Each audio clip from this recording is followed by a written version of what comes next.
శ్రీ గురుభ్యో నమ. శ్రీమాత్రే నమ. శ్రీచక్ర జ్యోతిష్యాలకి స్వాగతం. ముఖ్యంగా చాలామంది ఇళ్లలో మగపిల్లలు కానివ్వండి, ఆడపిల్లలు కానివ్వండి, వాళ్ళకి వివాహం సంబంధాలు సరైనటువంటివి రాక, కుదరక ఎంతో మానసికమైనటువంటి వేదనకు గురవుతూ ఉంటారు తల్లిదండ్రులు. ఇలా గురయ్యేటటువంటి వాళ్ళందరికీ కూడా మంచి పరిహార మార్గం ఉంది.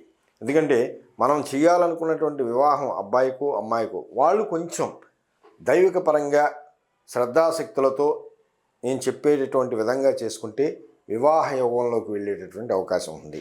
అది ఏం లేదు, చక్కగా సంధ్యా సమయంలో, సాయంకాల సమయంలో శుచిగా శుభ్రతగా స్నానం చేసి చక్కగా సాధారణమైనటువంటి వస్త్రాలు ధరించి నేతితో 3 ఒత్తులు వేసి దీపారాధన చేసుకుని చక్కగా తూర్పుకి అభిముఖంగా కూర్చొని ఎక్కువగా మనసులో దుర్గాదేవిని ఆరాధిస్తూ శని రాహు కుజులకి సంబంధించినటువంటి దోషాలు ఏమన్నా ఉన్నాయేమో అని ఈ యొక్క జాతకంలో పరిశీలన చేయించుకుని వాటికి పరిహారం చేయించుకుని లలితా సహస్రనామాన్ని ఎక్కువగా వినడానికి ప్రయత్నం చేయండి.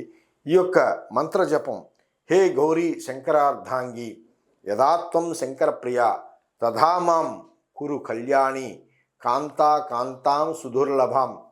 ఈ యొక్క మంత్రాన్ని ప్రతిరోజు గనక 108 సార్లు చేసుకుంటే శీఘ్రంగా, అంటే అతి త్వరగా వాళ్ళకి మంచి వరుడు కానీ వధువు కానీ వచ్చేటటువంటి అవకాశం ఉంది. ఈ యొక్క సమయంలో ఈ మంత్రజపం చేస్తూ ఉండేటటువంటి సమయంలో, అంటే ఈ మంత్రజపం ఎన్ని రోజులు చేయాలి అనేది ఒక 41 రోజు నియమం అనుకోండి. చక్కగా ప్రతిరోజు శ్రద్ధాశక్తులతో ఈ యొక్క మంత్రాన్ని జపించండి. అలాగే పటిక బెల్లాన్ని, ఏదైనా తీపి పదార్థాలని చక్కగా కొబ్బరికాయ కానివ్వండి, ఏదైనా అమ్మవారికి నివేదన చేస్తూ, అలాగే పళ్ళు కానివ్వండి, రవిక గుడ్డ కానివ్వండి, ఏదైనా ఈ యొక్క ప్రతిరోజు కూడా సమర్పించేటటువంటి అవకాశం ఉండేటటువంటి వాళ్ళు ఆ అమ్మవారికి సమర్పించుకోండి. ఈ యొక్క 41 రోజు అయిపోయిన తర్వాత చక్కగా 5 కానీ 8 మంది లేదా 11 మందికి ముత్తైదువులను పిలిచి వాళ్ళకి దక్షిణ సహిత తాంబూలాలు ఇవ్వడం అనేది చేయండి.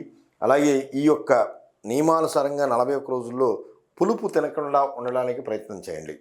తప్పకుండా శీఘ్రంగా వివాహ యోగంలోకి వెళ్ళేటటువంటి అవకాశం ఉంది. శుభం భూయాత్.